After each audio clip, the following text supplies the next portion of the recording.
नमस्कार वंदे मातरम साथियों। प्रयागराज की धरती पर उमड़ा हजारों छात्रों का जनसैलाब अब इस बात का सबूत है कि इस देश का युवा बदलाव चाहता है, न कि खोखले वादे और जुमलेबाजी।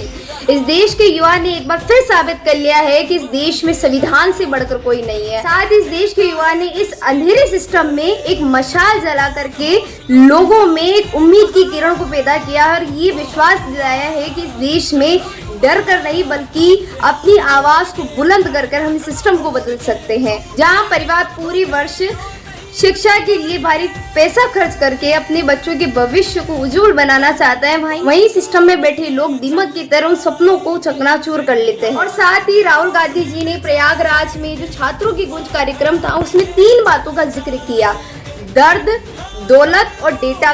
जहाँ इस देश का छात्र के परिवार को भुगतना होता है, जहाँ भारी भरकम पैसा लगाने के बाद भी छात्रों युवाओं के हाथ में नौकरी नहीं आती है। दूसरा डेटा, कुछ मुट्ठी भर लोगों को फायदा पहुंचा करके और इस देश के भविष्य को खत्म करने का काम किया है। डेटा और दौलत जो इस देश की युवाओं की, इस देश की जनता की और किस तरीके से इसे दूसरों को दिया जा रहा है। अब इस देश का युवा जाग चुका है। बीजेपी, आरएसएस और अडानी के सिस्टम को खत्म, टाटा बाय बाय करना है। आप सभी का धन्यवाद। जय भीम, जय संविधान।